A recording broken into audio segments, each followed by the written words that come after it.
Buenas tardes, amigos. Entonces, estamos en una tertulia académica con nuestro gran invitado, el profesor doctor José Supo. El profesor Supo es un médico bioestadístico con un doctorado. Buenas tardes, amigos. Pública. Entonces, más conocido, estamos por es más conocido por sus videos de bioestadística, que tienen probablemente el mayor número de visitas en habla hispana. Profesor, la primera pregunta que yo le quisiera hacer: ¿cómo nació esta idea de YouTube y cómo llegó a ser uno de los estadísticos más potentes que están en la red YouTube, ¿no? Esa es la primera curiosidad. Yo partí estudiando estadística y metodología, viendo sus videos como un simple espectador, y ya me fui profundizando en los temas, ¿no? Entonces, quisiera saber cómo partió eso. Muy buenas tardes, Javier Villar. Muy buenas tardes a toda la audiencia de YouTube y en especial al público de Tesis Paso a Paso. Gracias por la invitación, Javier, y mencionarte la respuesta que esperas. Mi canal de bioestadístico lo creé en el 2008, aunque en ese momento no subía mucho material.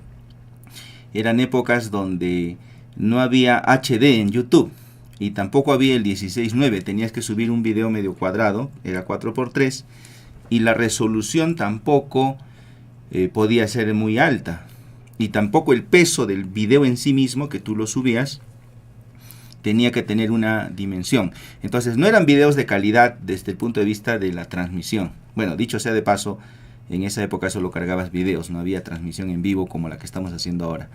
Desde ese año se remonta, Javier, la presentación que hacemos sobre algunos temas de bioestadístico en mi canal de youtube.com/bioestadístico.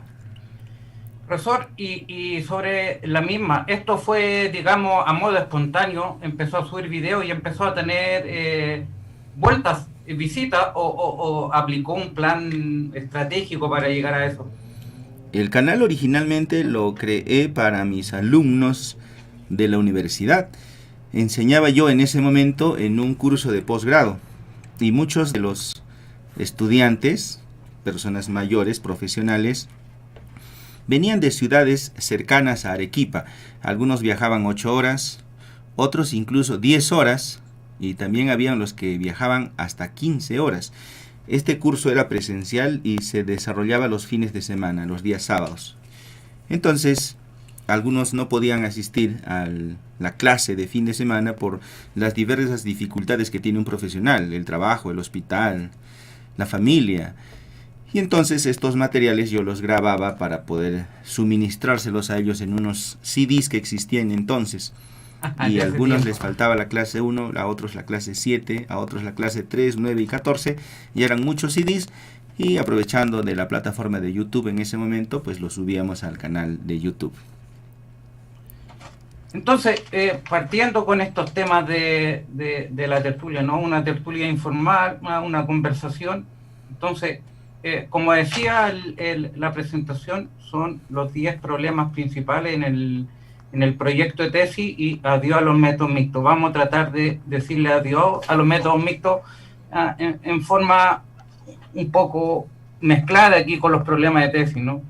Entonces, uno de los problemas que yo he visto y quisiera su opinión es, lo primero, el no conocer el protocolo de tesis, el proyecto de tesis. Entonces, aquí tenemos gente que dice: me dijeron hacer un marco teórico, me dijeron hacer los objetivos, que el planteamiento del problema, el levantamiento del problema, la realidad problemática, marco teórico, y se empieza una especie de confusión. Y a mi punto de vista, eso tiene que ver con la guía que da la universidad, que simplemente te lo entregan en una página, en 2 páginas, y el estudiante queda a su deriva. Le dicen: 2 meses más, entrégueme el capítulo 1. Y no sé, profesor, usted me dice que ha sido director de proyectos de tesis. Entonces, ¿cómo ha sido su experiencia frente a esa primera confusión? Sí, lo que tú mencionas es real. Te cuento un poco de mi experiencia cuando llevé a cabo el primer curso como alumno, como estudiante de metodología de la investigación científica. Se llamaba Teoría del Conocimiento el nombre del curso, pero era un curso de metodología de la investigación científica. En ese curso el profesor nos enseñó la historia de la ciencia, las funciones de la ciencia, la utilidad de la ciencia, los filósofos del pasado, que si Anaxágoras, Anaximandro y toda esa teoría. Terminó el curso y luego nos dijeron, haz tu trabajo de investigación. Y la gran pregunta era, ¿cómo? Si no habíamos hablado de objetivos, de marco teórico, de hipótesis, de muestra y de todo lo demás. Pasa eso lo que tú dices, ¿no? Nos entregan un formato, un esquema y te dicen, haz la tesis y no sabes cómo. Y cuando fundamentalmente el método científico responde a esa pregunta, el cómo. Porque nosotros tenemos ideas para hacer investigación. Eso no es ciencia. Tener una idea no tiene nada de científico. El querer hacer un trabajo de investigación, la razón por la cual uno hace un trabajo de investigación, tampoco tiene nada de científico. El cómo lo vas a hacer, eso sí, porque tus resultados tienen que estar basados en los principios de la ciencia. Entonces, en un curso de metodología de la investigación, lo más importante es responder a la pregunta ¿cómo? Lo que tú dices, ¿no? ¿Cómo hago mi marco teórico? ¿Cómo escribo mis objetivos? ¿Cómo hago mi cuadro de variables? ¿Cómo selecciono una muestra? A eso debemos enfocarnos en un curso de investigación. La buena noticia, ¿no? En este libro que usted me regaló con mucho agrado, y no lo digo no para tirarle flores, como decimos en Chile, sino me parece que esta obra resume el protocolo de tesis, ¿no? El proyecto de tesis, usted va paso a paso diciendo, estos son los objetivos, estas son las variables, este es el planteamiento del problema. Así se hace el marco teórico, se analizan resultados. Entonces, una buena forma para partir es leerse ese libro, ¿no? Entonces, otro tema que yo también he visto viendo, que es confundir el planteamiento del problema de investigación con el marco teórico. Ejemplo clásico, partir incluso en una introducción hablando sobre, digamos, la educación en línea y que ha tenido un boom, etcétera, etcétera, pero no plantear el problema, ¿no? Entonces, el problema de investigación es argumentar en base a estudios qué cosa es importante de estudiar y por qué, cuáles son las justificaciones, digamos, los argumentos. No sé si usted ha notado esa falencia, ¿no? Tirarse a explicar el tema, pero no argumentarlo desde la importancia, ¿no? Desde la lectura, por decirlo así. Sí, a veces tenemos la dificultad para poder integrar este planteamiento del problema. Vamos a poner un ejemplo. Tenemos un problema, el COVID-19, este año 2020. Y luego está el sustento teórico para poder desarrollar este trabajo de investigación, para poder hacer un trabajo de investigación en torno al problema del COVID. Esta integración entre el problema, que es la enfermedad del COVID, y el marco teórico se convierte en ese sustento que tú dices, se denomina planteamiento del problema. Y más o menos sería así. ¿Por qué vamos a estudiar el COVID? Porque afecta a una gran parte de la población. ¿Por qué vamos a estudiar el COVID? Porque es una enfermedad nueva y se sabe muy poco de ella. ¿Por qué vamos a estudiar el COVID? Porque está afectando la vida y la salud de muchas personas en el mundo. Literalmente se están muriendo.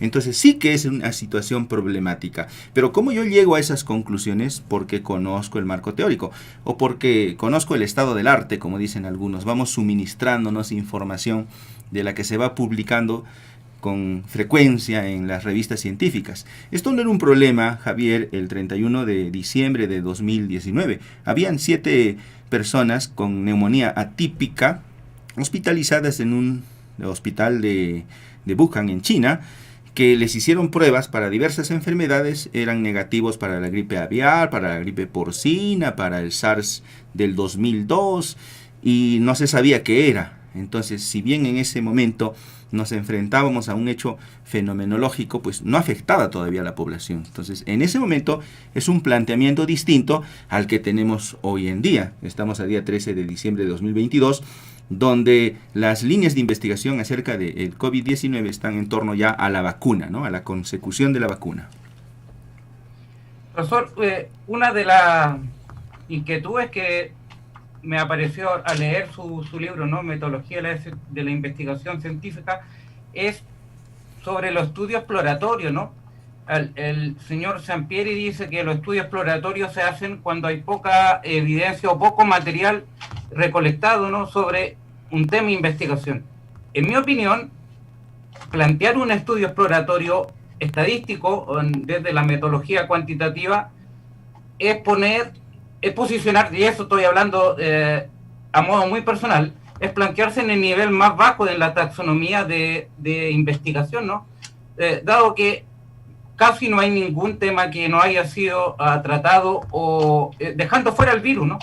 El COVID, porque siempre hay algo aledaño, ¿no? Que lo va englobando, y uno de los principales errores, ¿no? Es decir, no voy a hacer la tesis en este tema porque no se ha hecho en Chile.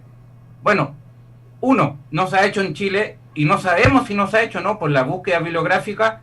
Y segundo, ¿cómo sabemos acceso a alguna universidad europea que la ha planteado? Y nosotros no carecemos de las herramientas para poder leer eso. Entonces, pero ya entrando en la forma ya más dura de la metodología, ¿qué opinión tiene usted de los estudios exploratorios y si lo recomienda una tesis de pregrado, ¿no? Todos los trabajos de investigación del nivel que fueran son recomendables para una tesis de cualquier grado académico. Hay dos tópicos importantes que has tocado. El primero, el conocimiento que se tiene sobre un tema. Si tú dices, este trabajo no se ha hecho en Chile, pero no sabemos si se habrá hecho en Europa, eso es la falta de posesión del estado del arte. Quien posee una línea de investigación sabe todo, si es que no casi todo, acerca de una línea de investigación. Entonces, estos investigadores que ahora están buscando la vacuna para el COVID, para la enfermedad COVID-19, todos los días revisan las bases de datos de las publicaciones que se hacen a nivel mundial en todos los idiomas, en todos los repositorios y bases de datos, para estar con lo último del conocimiento que se conoce como el estado del arte. Entonces, el investigador que posee una línea de investigación posee el estado del arte. Como bioestadístico, Javier, si a mí alguien me hace una pregunta de estadística o análisis de datos aplicado a la investigación científica, tengo que conocer la respuesta, o tengo que saber si se aplica en un software, o tengo que saber la fórmula, tengo que saber la ecuación, cuándo se utiliza, a qué distribución corresponde. Eso es la posesión del estado del arte. Entonces, no hay opción a eso de que yo voy a hacer una tesis en Perú porque nunca antes se hizo este tema aquí en Perú, pero tal vez de pronto se hizo en Chile. No, esa opción no vale. El que posee una línea de investigación, el investigador, pesquisa todo, lo explora todo y debe reconocer la necesidad de que existe un vacío en el conocimiento. Ahora, por otro lado, ya esto punto aparte, el estudio exploratorio tiene una suerte de subniveles en su interior. Hace un momento dijimos, el 31 de diciembre de 2019 aparece una nueva enfermedad en Wuhan, China, lo reconocen y aceptan que es una nueva enfermedad. Un día antes de que acabe el año. Antes de eso decían, no, es una neumonía más. Lo que pasa es que ha rebrotado el SARS del 2002. Siempre hay casitos por aquí y por allá. Debe ser una gripe aviar. Alguien se ha enfermado por una neumonía bacteriana. Nadie quería aceptar. Hasta que fueron obligados por la realidad y la evidencia a aceptar de que estábamos frente a una nueva enfermedad, era innegable, y aún no conocíamos quién era el agente patógeno que lo causaba. Ese hecho, ese encontrón con la realidad, es lo que denominamos la fenomenología. A partir de entonces surge la necesidad de colocarle un nombre a esta entidad, a esta nueva entidad nosológica que afecta a la salud y mata personas. Y pasó mucho tiempo, hasta el mes de febrero, hasta que se le conoció como COVID-19, Coronavirus Disease 2019, y al virus le pusieron SARS-CoV-2. Este segundo hito en el desarrollo de un estudio exploratorio es el resultado de un trabajo constructivista, de conceptualizar un hecho, fenómeno o acontecimiento para poder estudiarlo.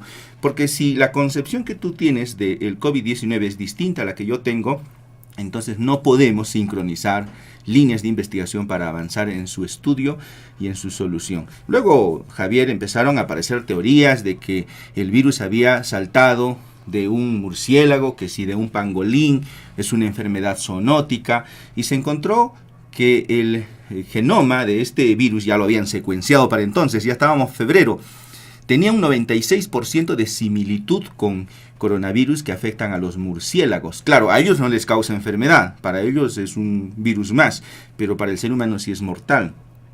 Entonces se empiezan a crear una serie de teorías y hacemos razonamientos, análisis, interpretaciones, pero puramente cualitativas. Por eso se dice que es estudio exploratorio, netamente argumentativas, razonamientos con conclusiones que más adelante tienen que ser demostradas. No se ha demostrado que ha saltado del murciélago, es una teoría.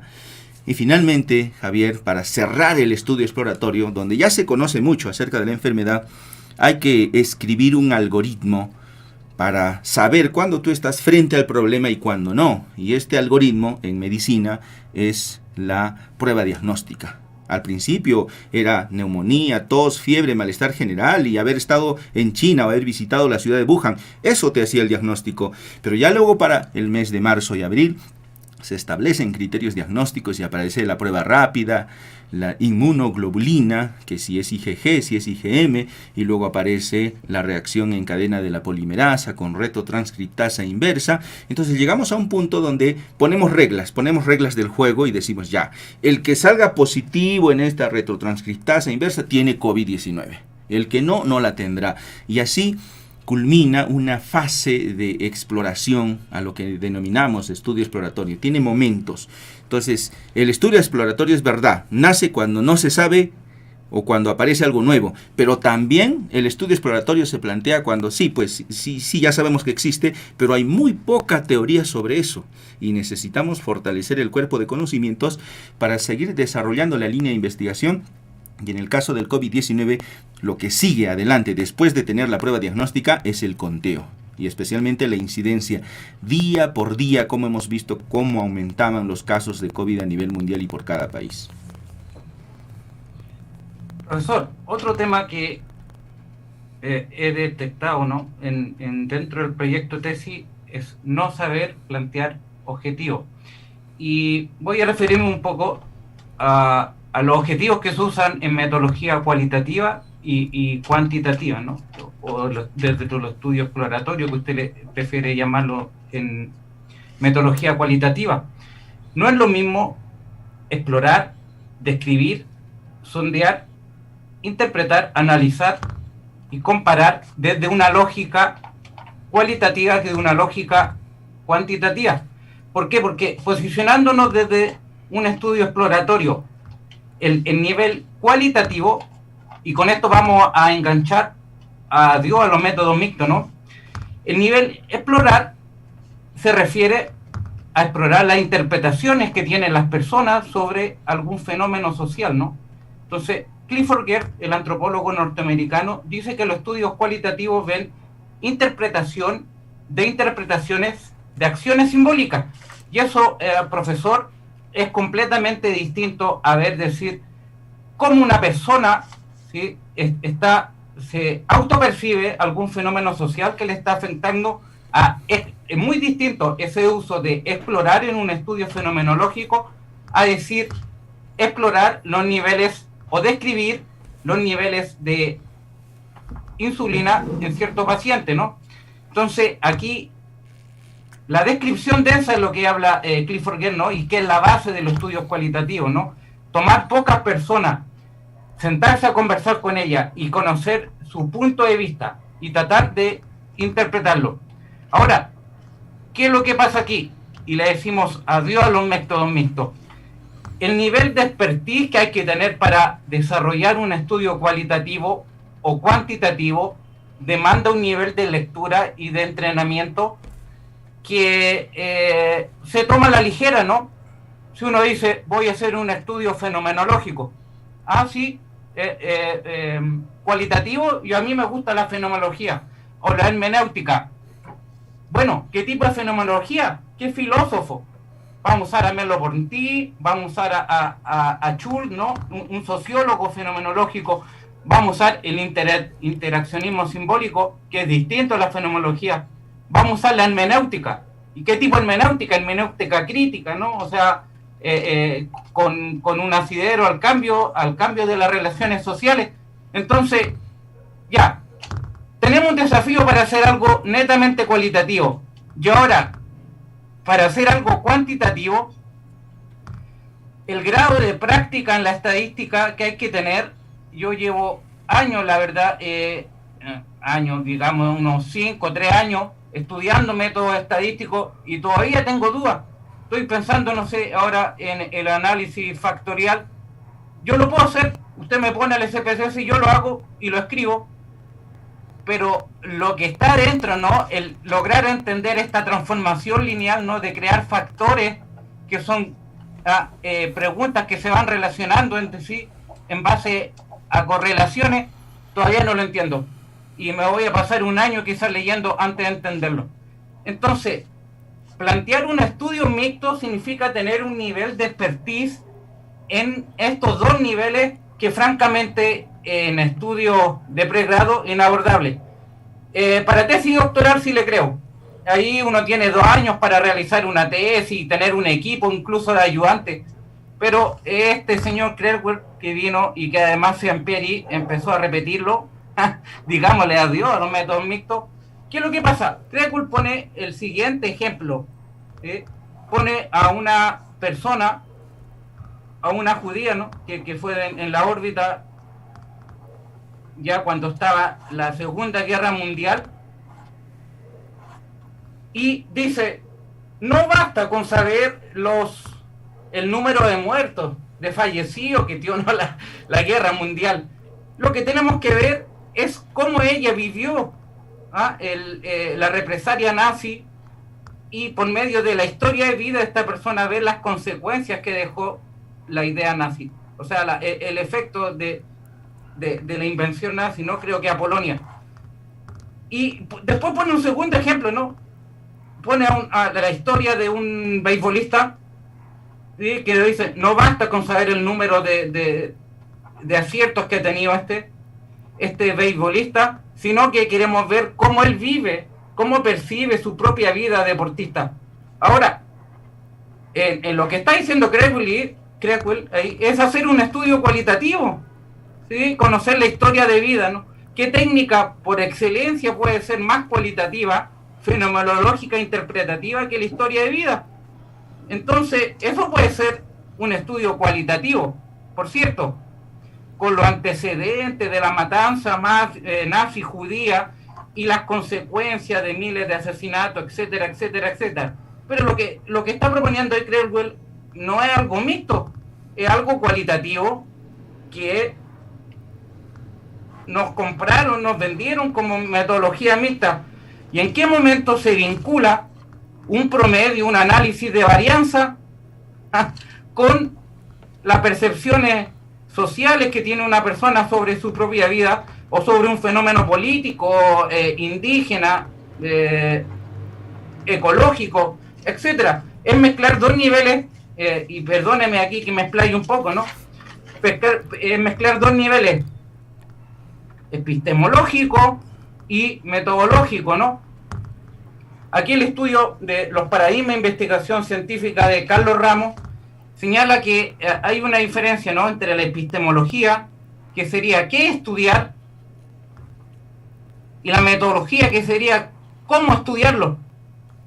Mezclar esos dos niveles epistemológicos con una estrategia metodológica me parece inabordable, a no ser que uno esté haciendo un doctorado y tenga una logística y una capacidad para poder triangular los datos de las técnicas cualitativas con cuantitativas.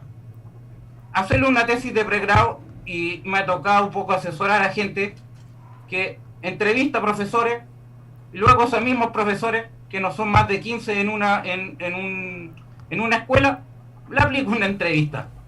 ¿Para qué va la encuesta? Le aplica una encuesta, aplica entrevista o focus group, luego le aplica una encuesta. ¿Cuál es el sentido de aplicar una encuesta a 15 personas? ¿Qué nivel de variación, de variabilidad, análisis de varianza o cualquier cosa vamos a hacer con 15 personas? Para mí un misterio.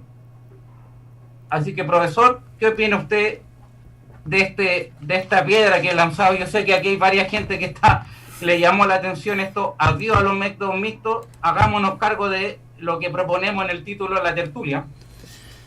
Javier, como bien dices tú, no es lo mismo comparar a nivel exploratorio que a nivel cuantitativo, vamos a llamarle. No es lo mismo interpretar a nivel exploratorio que a nivel cuantitativo. Pongamos algunos ejemplos. Hablemos del objetivo comparar. Comparar la gastronomía de Chile con Perú. Creo que todos estamos de acuerdo que es distinto, ¿no? Porque no es la misma gastronomía. ¿Qué prueba estadística has utilizado para llegar a esa conclusión de que son diferentes? Ninguna, porque bastaría probar las posibilidades gastronómicas de cada país. Entonces, sabemos que son distintas. Es una conclusión. Y es una conclusión a nivel exploratoria. Ahora, ¿cómo es una comparación a nivel cuantitativo? Como cuando aplicamos, por ejemplo, TD Student para muestras independientes.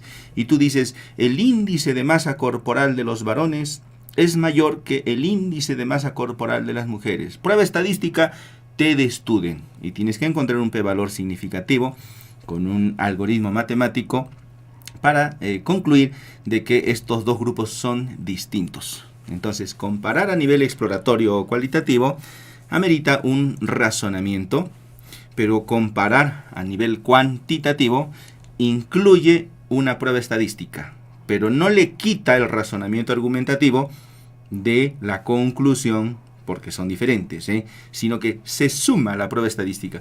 Adicionalmente, le agregas un ingrediente más, que es la TD Student en este caso. Ahora veamos un ejemplo de interpretar.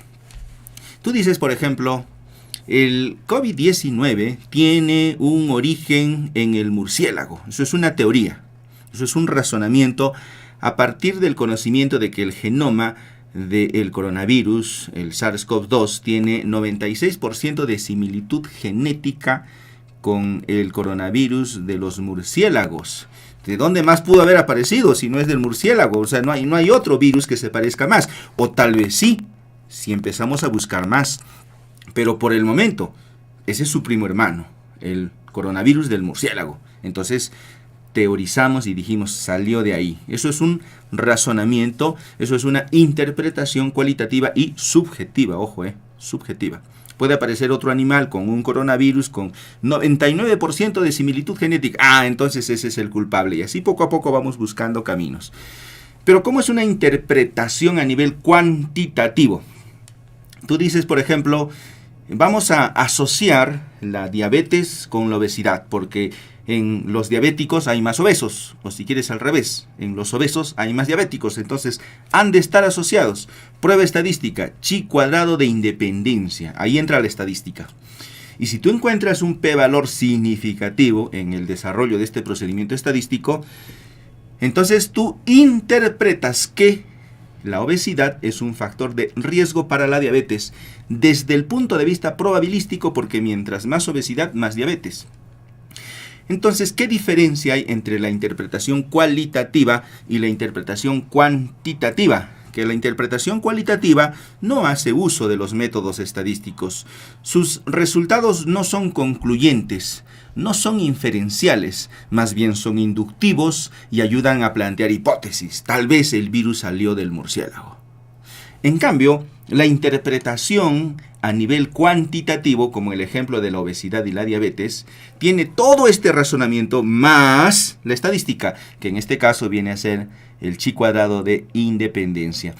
Entonces, esta herramienta que utilizamos para hacer interpretaciones, que es la hermenéutica, en el nivel cualitativo es puro, pero en el nivel cuantitativo, además de la hermenéutica, se suma la herramienta estadística, que en este ejemplo era el chi cuadrado de independencia. Por esa razón no existe método mixto, porque en la investigación cuantitativa sigues utilizando la herramienta denominada hermenéutica más la estadística, y en la investigación cualitativa solo utilizabas la hermenéutica. Ahora, a nivel cuantitativo ya podemos hacer deducciones, ya tenemos resultados concluyentes, probabilísticos, ya podemos decir me quedo con la hipótesis del investigador, me quedo con H1, con un nivel de probabilidad, porque se sumó la herramienta estadística. Esa es la diferencia entonces de la investigación cualitativa y la investigación cuantitativa, que vienen siendo dos fases del desarrollo de una misma línea de investigación, porque así como se desarrollan estudios cualitativos o exploratorios acerca del COVID-19, también hay estudios cuantitativos ¿no? Estas curvas que hemos visto cómo crecen exponencialmente los contagios por el SARS-CoV-2. ¿Cómo sabes que es exponencial? Porque le has aplicado una prueba de hipótesis y has contrastado el crecimiento del virus con la distribución exponencial. Y, se parecían. Todo el mundo sabe que los virus se reproducen exponencialmente. Y a esa conclusión llegas con una herramienta matemática, con una herramienta estadística. La tasa de mortalidad, matemática, estadística. La tasa de reinfección, matemática, estadística. La tasa de recuperación, matemática, estadística. Y seguimos hablando del COVID, pero ahora se subió la estadística y los números para poder llegar a conclusiones. Ciertamente el nivel exploratorio es inductivo, más inductivo que el estudio cuantitativo, que es más deductivo. El estudio exploratorio es más subjetivo. La investigación cuantitativa es más objetiva. Y así. ¿Por qué? Porque es un inicio del desarrollo de una línea de investigación. Y siguiendo con el ejemplo que da de los diabetes, un estudio cualitativo sería, por ejemplo, tratar de interpretar las percepciones sociales o, digamos, qué significado le da a la experiencia de vida que tienen los pacientes diabéticos y con obesidad, ¿no? Que nos cuenten su experiencia, digamos, qué opinan, cómo interpretan este problema. Ahora, hacer entrevistas de esto, hacer una descripción densa sobre las percepciones que tienen sobre la diabetes y la obesidad,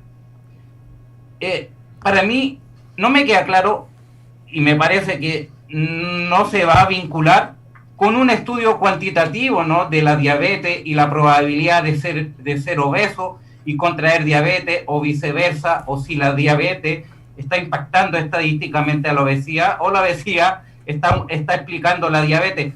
Eso es muy distinto a sentarse a conversar con un diabético y un obeso, que te cuenten un poco cuál ha sido, digamos, la dificultad o cuál es la importancia que tiene para él la diabetes y la obesidad en su calidad de vida. Son dos momentos interpretativos que no se juntan, porque ¿cuál es el objeto de estudio, no? En el objeto de estudio de lo cualitativo es la percepción social de las personas o sobre un grupo de personas sobre la diabetes, y el objeto de estudio, y no hablo del objetivo de investigación, hablo del objeto de estudio, pensando que el objeto de estudio es una línea de investigación más alguna muestra o algún grupo objetivo. Entonces, en este estudio cuantitativo, tu objeto de estudio es hacer mediciones y comparaciones de la tasa o de la probabilidad del vínculo estadístico entre obesidad y diabetes. ¿En qué momento este estudio de medición va a dialogar con un estudio de interpretación de la vida de estas personas con diabetes? Para mí es un misterio. Y me cuesta entender cómo, porque en el fondo aquí son dos investigaciones distintas, una cualitativa y otra cuantitativa, y proponían en una tesis de grado hacer una cosa y de la otra se termina siendo una bola de nieve. Porque ¿cuál es el problema, profesor? Nosotros planteamos objetivos, pero los objetivos son propuestas de investigación que hay que hacerse cargo con una metodología y hay que dar respuesta, ¿no? Hay que operacionalizar estos objetivos en una metodología. Mientras algo más grande hagamos, se escapa de las manos.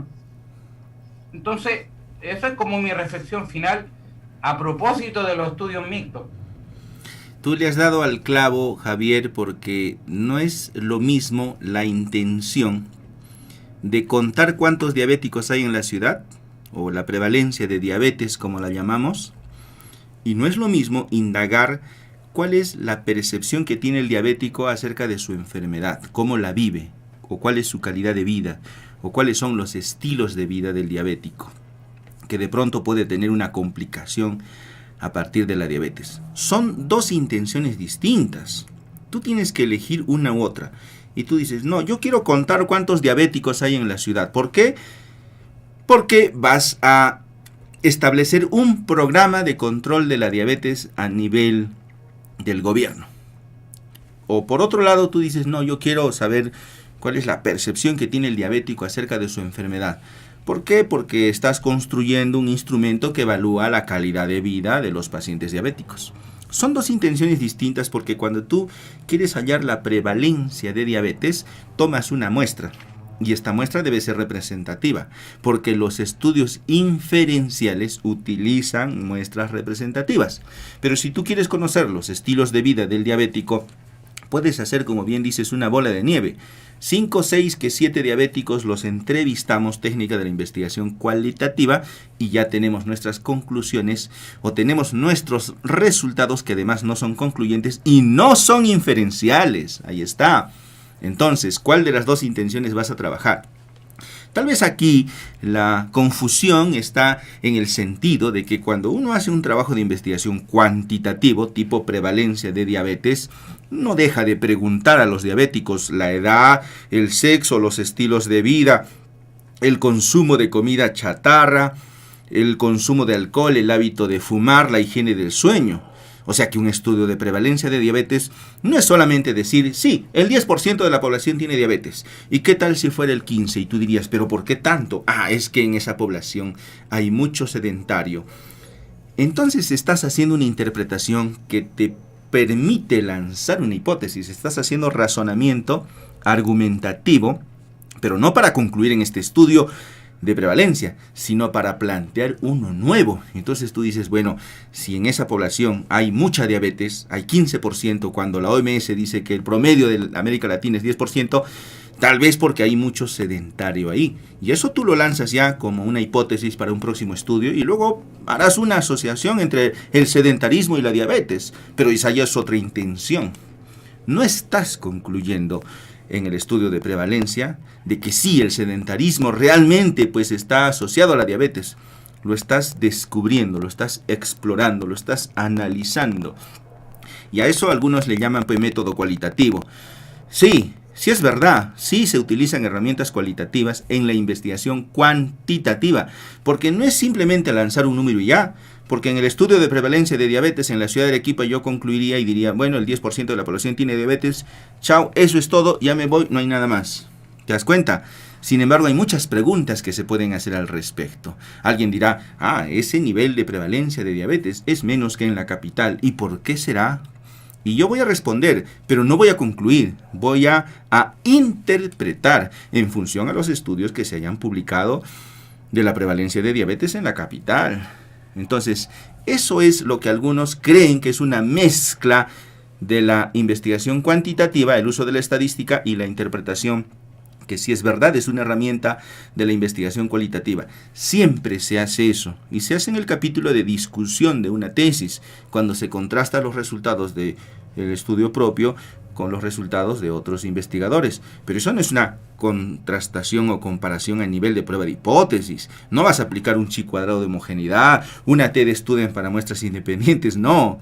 Es simplemente que allí encontraron más, aquí yo encontré menos. ¿Cómo interpreto eso? Tengo que escribirlo en la zona de discusión, lo cual me va a permitir dar continuidad a la línea de investigación. Creo que esa es la disyuntiva que tienen quienes piensan que existe el método mixto. Profesor, otro tema que he encontrado, ¿no?, de las dificultades de hacer el proyecto de tesis es confundir, de partida de decir de marco teórico. Marco teórico, aquí aparecen una serie de conceptos que no están definidos en la mayoría de las veces en la guía que da la universidad, ¿no? Aparece marco teórico, marco de referencia, marco conceptual, revisión bibliográfica, estado del arte, estado de la cuestión, y puedo seguir poniendo otros 3 términos más. ¿Qué es lo que pasa? Y aquí yo tengo la impresión de que usted va a concordar. Lo que se dice en marco teórico, en muchos casos lo llevan a marco conceptual. ¿Y qué es el marco conceptual? Conceptos y definiciones. ¿Y qué es el marco teórico? Es hacer uso de un pensador o de algún científico que crea un esquema explicativo de los datos para hacer un análisis de datos. por ejemplo, ahora en la tesis de maestría yo estoy haciendo las opiniones de percepciones sociales de profesores sobre la educación en línea. Y me encontré con un marco teórico, un enfoque teórico que se llama el TAM, ¿no? Una sigla en inglés, que dice que la percepción de la facilidad de uso en una tecnología impacta en la percepción de la utilidad de uso. Y eso lo llamamos teoría, pero el tipo en realidad creó una serie de encuestas que se vinieron replicando y creó un enfoque comprensivo para entender la apropiación de las personas en la nueva tecnología. Eso es una teoría.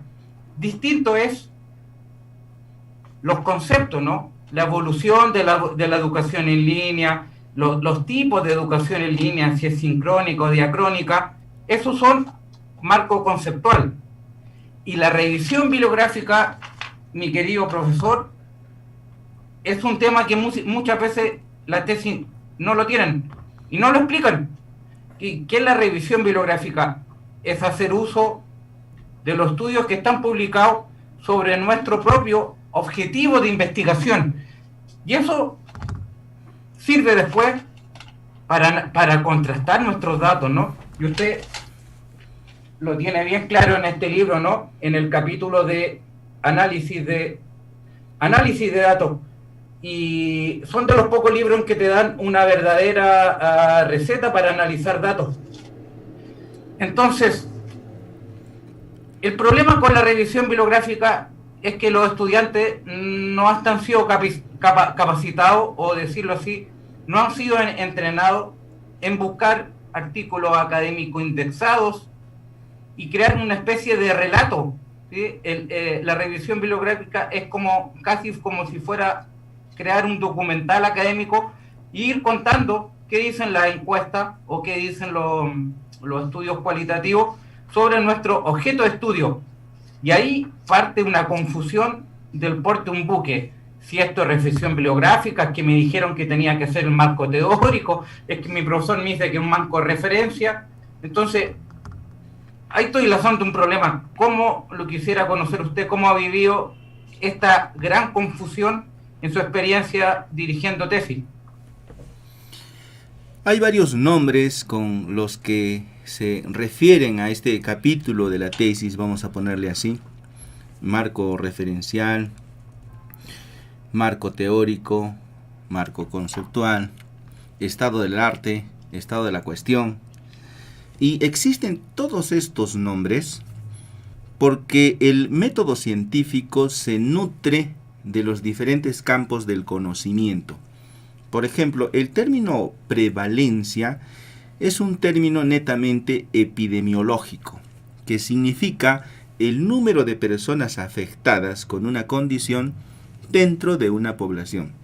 Prevalencia de diabetes, prevalencia de cáncer, prevalencia de fractura de fémur, prevalencia de accidentes de tránsito y prevalencia de alumnos que reprueban el curso de bioestadística. Es decir, que si bien nació en la epidemiología, se puede utilizar en otros campos del conocimiento. Y lo mismo ocurre con la econometría, que también nos suministra algunos conceptos, la sociología, que también nos suministra algunos conceptos, las ciencias experimentales, que también nos suministra algunos conceptos, y es la razón por la cual a un mismo capítulo de la tesis le ponen distintos nombres. Entonces creo yo que en este punto el nombre es lo de menos. ¿Para qué sirve este capítulo? Es lo más importante. Nosotros partimos de una idea. Yo tengo una idea de investigación. Se me ocurre, quiero relacionar la tasa de mortalidad para el COVID-19 con la edad. Mientras más edad, más probabilidad de que se muera. Un concepto que se lanzó hace mucho tiempo ya, por cierto. Entonces, ¿cómo sé yo que una persona tiene COVID-19? Reviso la literatura, las publicaciones, los libros, las revistas, y encuentro ahí que una persona que tiene COVID es una persona positiva a una prueba rápida o a una prueba molecular, y que además tiene síntomas de neumonía, tiene dificultad respiratoria, tiene fiebre, dolor torácico, dificultad para subir las escaleras, etc.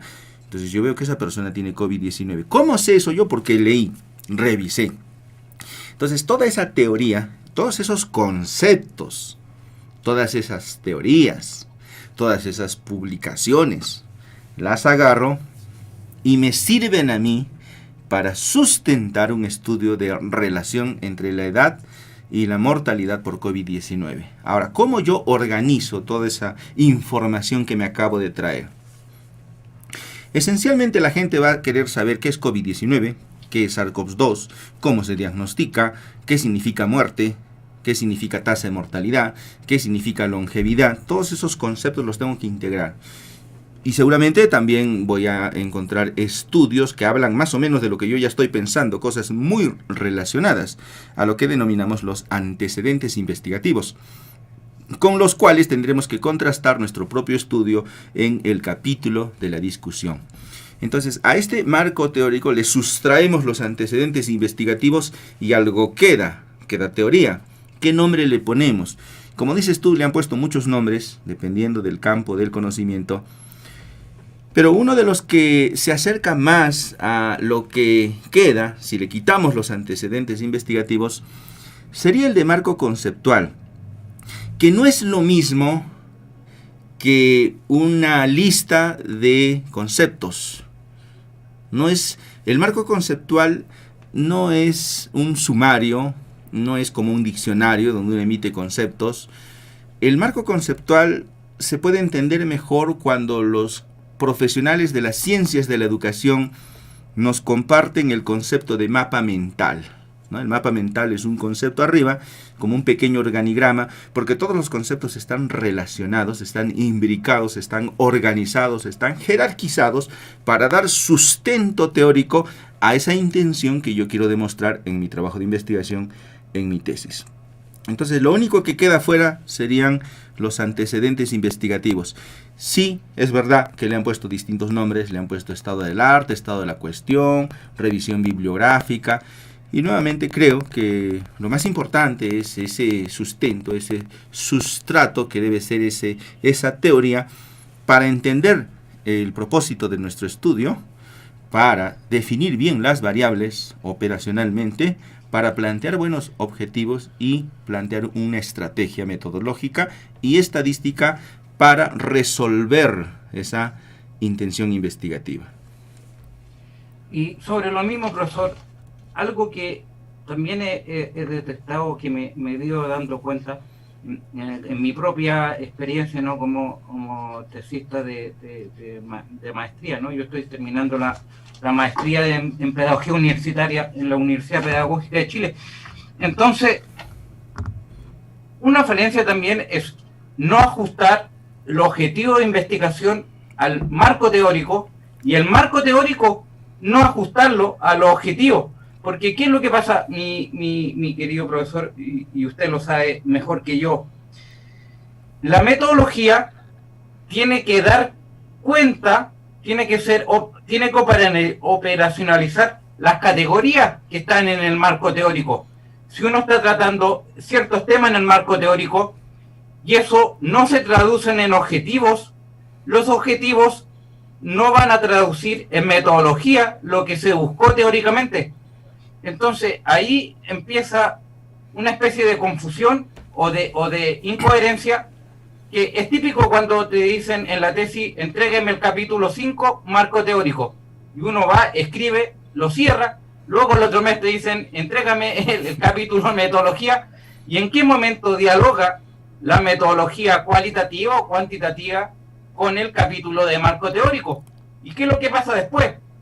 Después, si el marco teórico es débil, vamos a tener unos análisis de datos que van a ser meramente descriptivos y no vamos a tener, digamos, un sustrato, una carne para debatir nuestros hallazgos de análisis de resultados con un enfoque teórico y con una revisión bibliográfica. Entonces, aquí ya estamos haciendo una especie de cierre, como el planteamiento del problema lleva a plantear un objetivo, como unos objetivos llevan a plantear un marco teórico, y cómo de un marco teórico se desprende una metodología en la investigación que recoge o que operacionaliza en forma operativa lo que queremos ver en un objetivo de investigación. Es lo que se conoce como operacionalizar. Y la operacionalización va tanto para estudios cualitativos como cuantitativos, ¿no? Entonces, ¿cómo usted ve esta especie de armar un Frankenstein, ¿no? Por una parte le crean la cabeza y por otro lado le crean los pies, ¿no? Tú has adelantado ya un tópico muy importante en el desarrollo de una tesis, que es la metodología o el método en sí, ¿no? La estrategia metodológica o diseño de la investigación. Entonces, quiero hacer una analogía en este momento. Todo trabajo de investigación comienza con una intención, que se expresa en el propósito del estudio.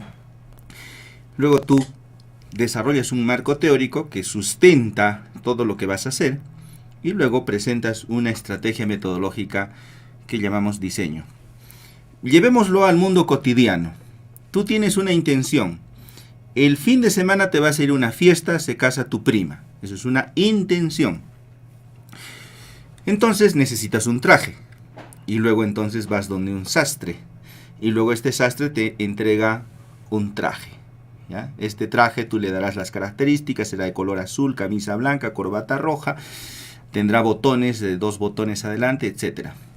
Entonces, el diseño de investigación es el traje. No es un traje para ir a la playa.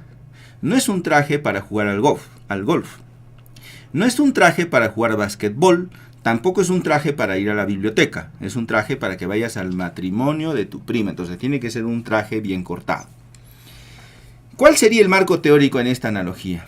El marco teórico en este ejemplo sería la tela, los botones, los hilos y todos esos elementos que van a ayudar a crear tu traje. Pero ¿cómo vas a hacer el traje? Eso lo va a hacer el sastre. Entonces él es el que tiene el diseño para tu traje. Por lo tanto, Javier, tanto tu marco teórico como tu estrategia, como tu diseño, se subordinan a tu intención, a la intención del investigador. No porque tu sastre te entrega, en lugar de entregarte un terno, te entrega ropa de playa, tú te vas a ir a la playa el fin de semana, ¿verdad? Claro. ¿No? Porque tú tienes una intención. Y a esa intención subordinas la tela, los hilos, los botones, los colores, la corbata, la camisa. Se le entregas a un sastre y él te hará pues un traje a la medida, ¿no? Porque nadie puede prestarse un traje. Tiene que ser a la medida, las mangas, el cuello, la espalda, la cintura, la bota y todo eso.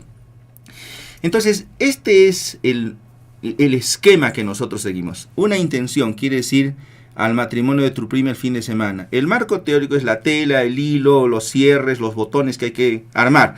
Y el sastre lo va a armar porque él sabe cómo hacerlo y eso es un diseño. En investigación tú tienes una idea, tu marco teórico le da sustento y luego creas una estrategia.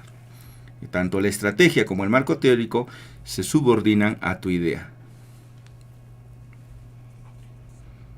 Y con eso también enganchamos, ¿no?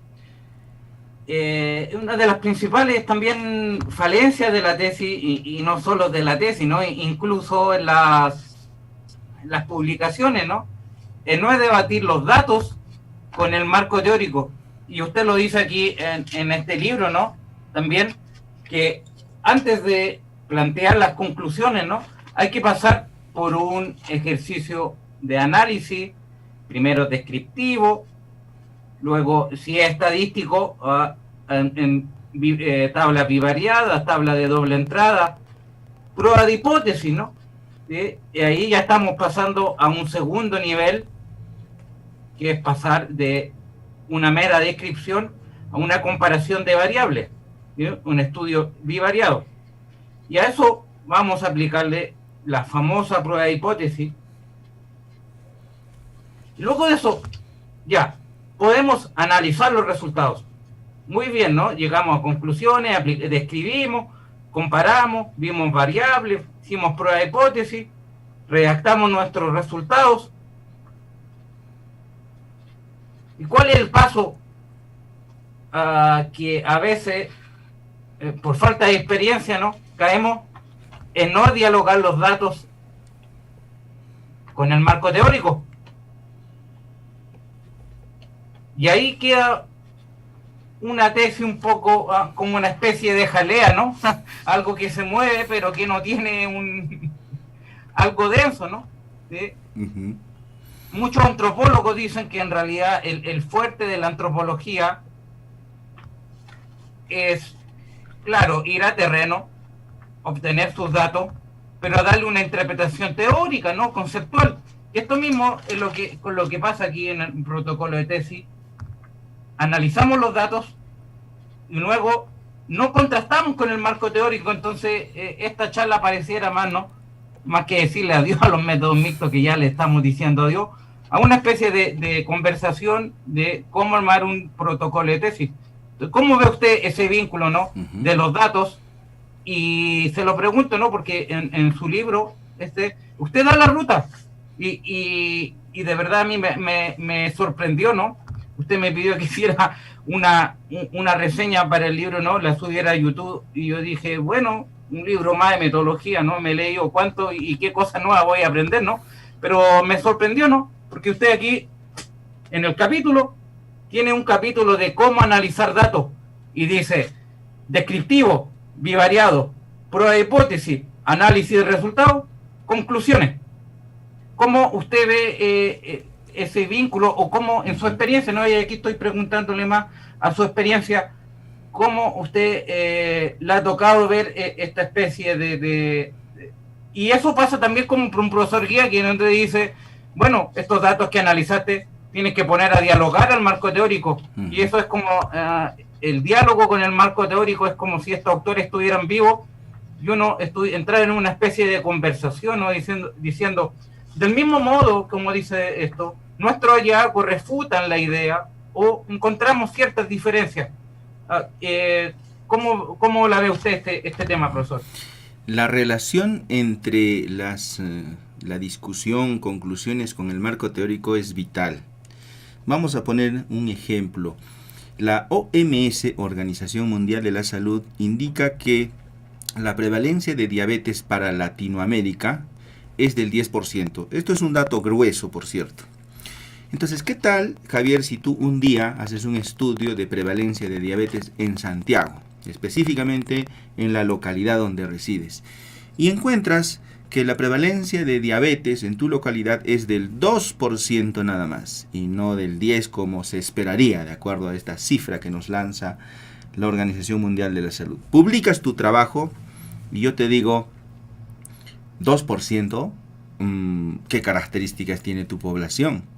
¿Acaso solo has estudiado población joven y no a las personas mayores?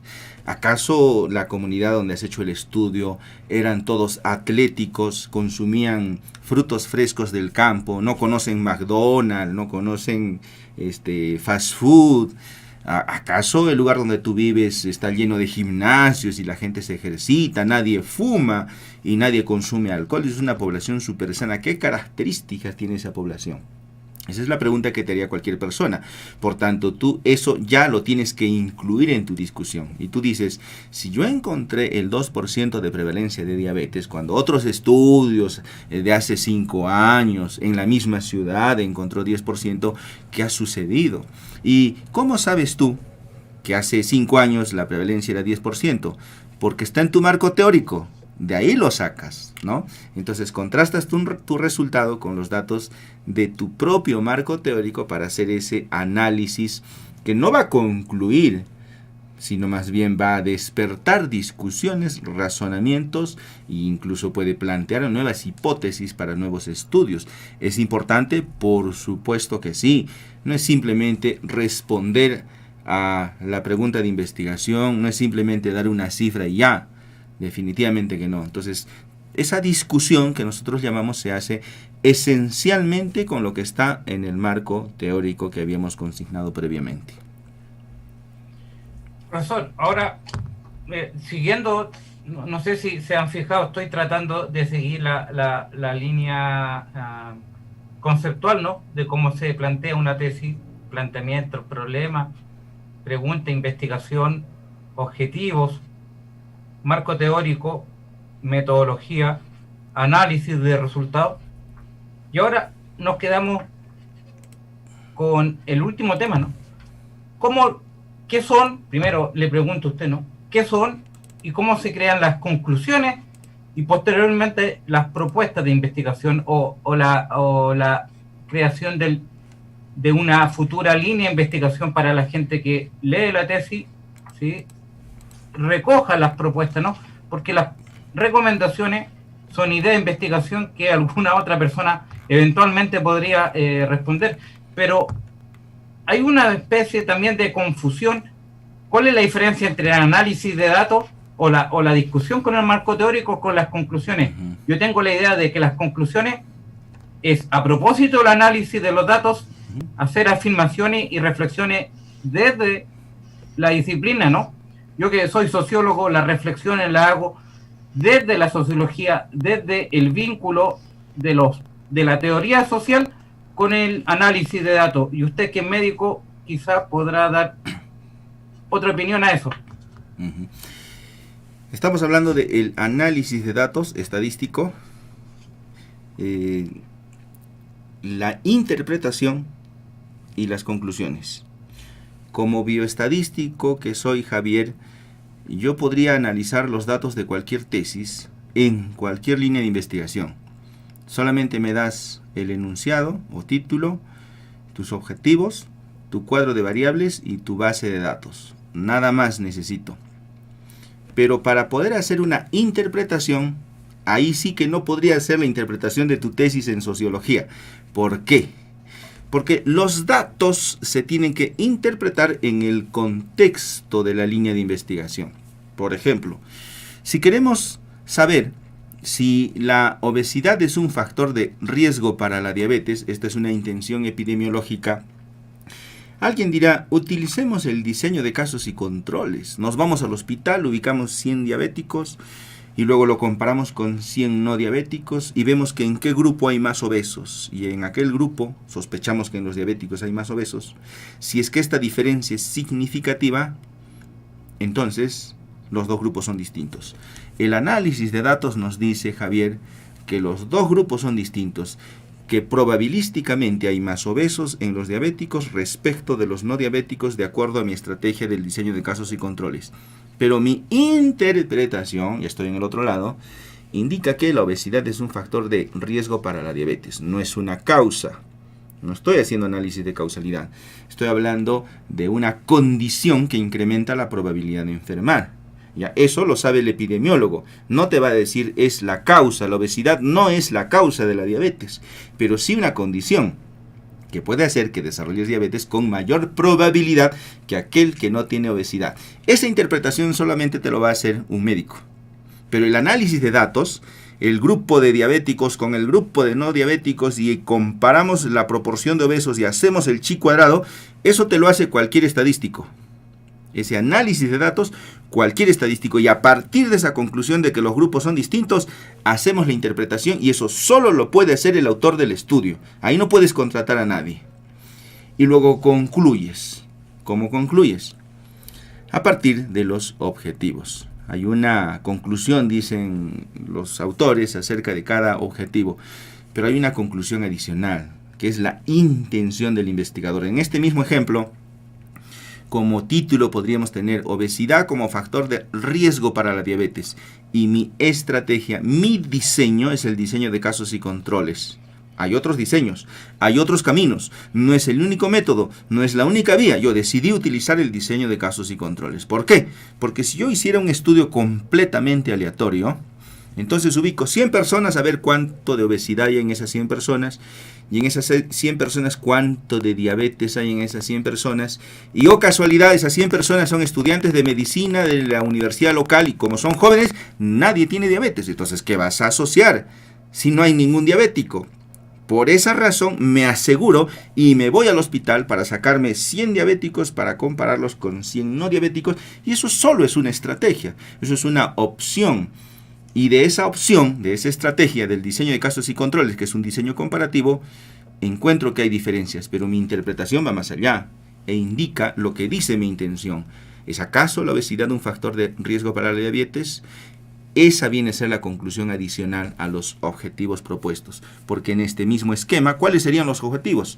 Objetivo principal, comparar la proporción de obesos en el grupo de diabéticos respecto de los no diabéticos, objetivos operacionales o objetivos secundarios, como le dicen algunos, hallar la frecuencia de obesidad en los diabéticos y hallar la frecuencia de obesidad en los no diabéticos. Esos son el esquema de objetivos en este ejemplo. Profesor, y bueno, quisiera también agregar que a propósito de lo que usted dice del análisis, de las conclusiones, eso también debe ser desde la propia disciplina que uno está estudiando, ¿no? Si estamos haciendo el estudio de diabetes, habrá que citar y reflexionar a propósito de los datos con sociólogos, en mi caso yo soy sociólogo, sobre sociología de la salud, ¿no? O sobre las políticas públicas, y ahí enganchamos las conclusiones con las recomendaciones, que sería ya el último capítulo, ¿no? A propósito de los análisis de datos que tenemos aquí, de nuestra tesis, creamos propuestas de salud pública, en su caso, ¿no? O reflexiones desde la sociología de la salud para proponer alguna línea de investigación o una solución al problema de la diabetes. Profesor, ¿qué otro tema usted para complementar, no? Para complementar esto, Javier, ¿sí? si la diabetes fuera mi línea de investigación, es solo un ejemplo, ¿no? Por cierto, y estoy estudiando a la obesidad como factor de riesgo, ¿cuál sería mi recomendación? Evidentemente, si yo lucho contra la diabetes, me gustaría que no haya diabéticos, que la gente no se muera por nefropatía diabética, no tenga que ir a diálisis peritoneal, que la gente no se quede ciega por diabetes, que no le tengan que amputar las piernas a las personas con diabetes crónica, que las heridas, las úlceras que le sale a los diabéticos no curan, y eso no quisiera. Si mi línea de investigación fuera la diabetes, no quisiera nada de eso, ni siquiera que haya diabéticos, pero hay, ya existen. Y una de las condiciones que incrementan la probabilidad de enfermar es la obesidad. Por tanto, una de las estrategias para cumplir esa misión de vida sería combatir la propia obesidad. Con políticas públicas, como dices tú, además de hacer tamizajes, despistajes de diabetes, la semana pasada hemos hecho lunes, martes y miércoles despistaje de diabetes a la población. Y también a esas mismas personas entregarles un folleto para que incrementen su actividad física y también un manual para que seleccionen mejor sus alimentos, ¿no? Para que disminuyan el consumo de comida chatarra, de bebidas gaseosas, para que sepan lo que es la higiene de sueño, dormir las 8 horas y todos los días a la misma hora. Entonces, todo esto se puede convertir en políticas públicas de intervención para combatir la diabetes a través del control de la obesidad. Esto viene a ser una recomendación de la tesis, del trabajo de investigación o del informe. Javier, porque el trabajo de investigación no solo es para la tesis, no solo es para la revista científica.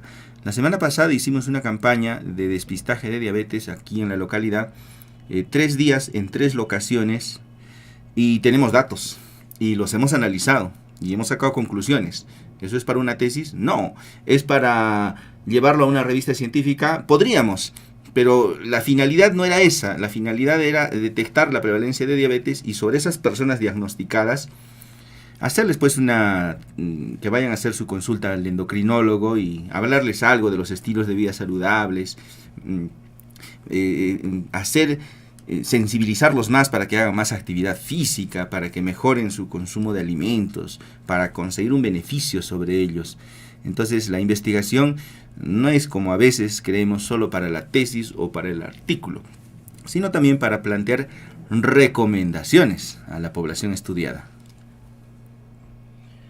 Profesor, ¿y qué otro tema qué otra dificultad ha visto en el protocolo de tesis? Le dejo la pregunta, quisiera también dejar unos minutos después para resolver preguntas y comentarios. Aquí ya nos están saturando ahí el chat con preguntas. ¿Por qué adiós los métodos mixtos? ¿Cuáles son sus argumentos? Bueno, voy a tratar de dar algún argumento, usted va a dar otro, pero cerremos, ¿no? Digamos, ¿qué otra recomendación o problemas en el desarrollo de tesis usted ha visto, ¿no? Yo ya logré enumerar 8. Usted podrá completar con 2 o 3 más, me imagino. Javier, una de las dificultades que tienen los tesistas de pre y posgrado para completar su trabajo es el hecho de que les den en la universidad esquemas rígidos. Entonces, en la universidad te dan tu reglamento de tesis donde dice, vas a colocar el título, la justificación, el cuadro de variables, el marco teórico, los objetivos, la hipótesis, la muestra, instrumentos, cómo recolectar datos, procedimientos, estrategias. Te dan digamos, un esquema predefinido. Incluso algunos profesores califican así: si está bien el título, 2 puntos.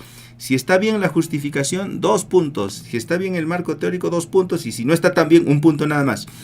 Si está bien la hipótesis, 2 puntos. Un momentito, no todos los estudios llevan hipótesis, sino aquellos cuyo enunciado, cuyo título es una proposición. Entonces, hay trabajos de investigación que no llevan hipótesis, y por tanto, si el esquema rígido de la universidad te exige que pongas una hipótesis, ahí hay una complicación.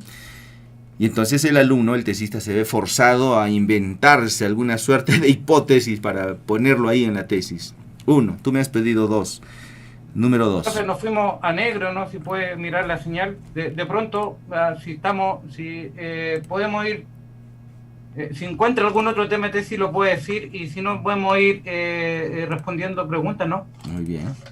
El otro tópico, mientras recuperamos la señal, porque aquí la tengo, dame un minuto.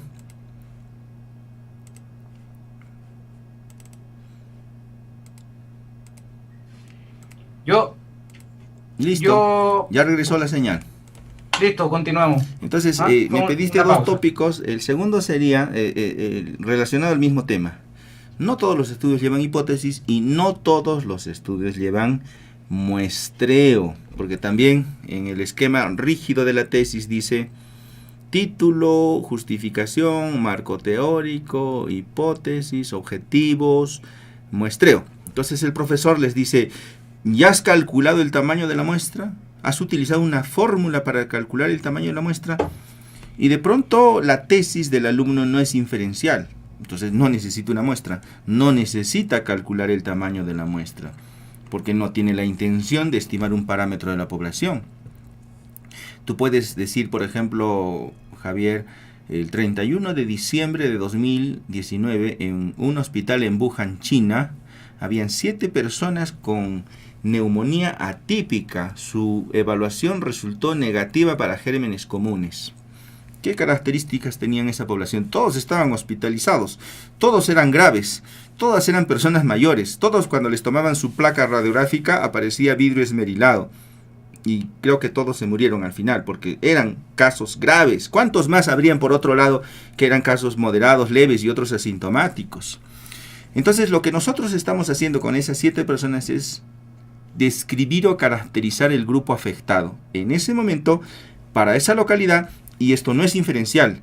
Esto no significa que la persona que se infecte con el SARS-CoV-2 le va a pasar lo mismo que a estas 7 personas que estaban hospitalizadas en UCI en este hospital. ¿Ya? Por esa razón, al principio pensaban que la enfermedad era mortal y que ya era el apocalipsis y ya todo el mundo métase debajo de la cama. No era tal cosa. Al final el virus llegó a tener contacto con el 95% de la población seguramente, y muchos nos hemos infectado, nos ha dado una gripe y nos hemos recuperado y estamos aquí. Entonces no puedes inferir lo que les pasó a esas 7 personas en UCI, en hospital, eran personas mayores y estaban complicadas, con oxígeno. Si las describes, porque son 7 casos, es 31 de diciembre de 2019, pero no puedes inferir. Entonces ahí no hay muestreo. Entonces una de las dificultades que tienen los tesistas es que sus profesores les exigen el esquema rígido de tesis que tiene la universidad. No, aquí dice muestreo y tú tienes que calcularlo con una fórmula, si no, no te reviso el trabajo. Esa es otra dificultad y ahí tenemos 2. Ocurre lo mismo con la hipótesis que con el muestreo. Simplemente aplicamos una fórmula de muestreo y le damos el consejo al profesor guía, ¿no? Para que no vaya a reprobar, ¿no? O nos leemos y le argumentamos, en estudio aquí, bola de nieve, no tenemos muestreo aleatorio, ¿no? Sin embargo, tal como dice tal autor, proponemos la siguiente muestra. Profesor, ¿algún consejo, recomendación para el proyecto de tesis, sea de pregrado, sea de magíster, sea de doctorado? Yo diría que... En propósito a su propia experiencia, también usted pasó por su tesis de medicina, pasó por su tesis de magíster o maestría y pasó por su tesis de doctorado. ¿Cuáles son los consejos que puede guiar como persona que desde la experiencia nos cuenta su historia?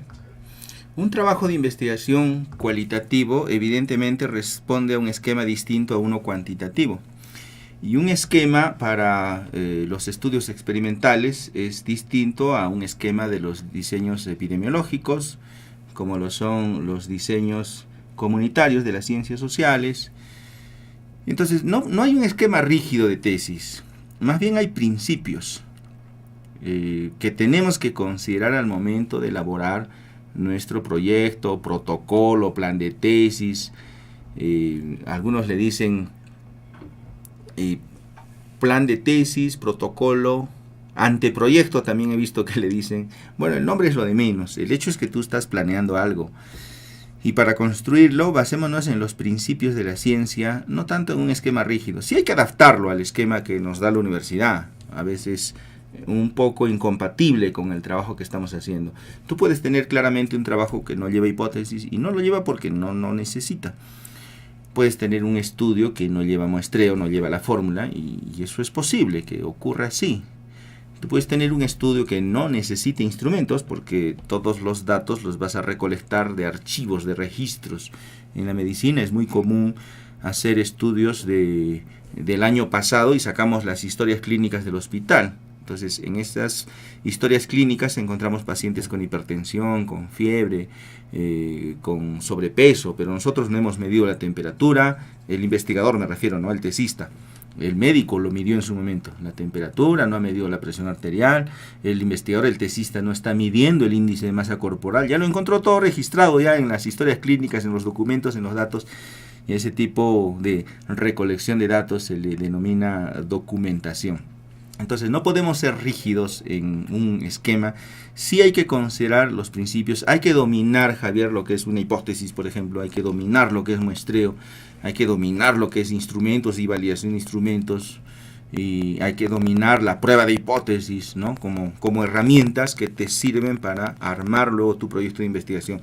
Yo sé que esto es complicado para un tesista, porque de pronto en el pregrado, para su grado académico de bachiller o su título universitario, es la primera vez que está haciendo un trabajo de investigación. Y es ahí donde necesita pues la ayuda de un tutor, de un asesor de tesis.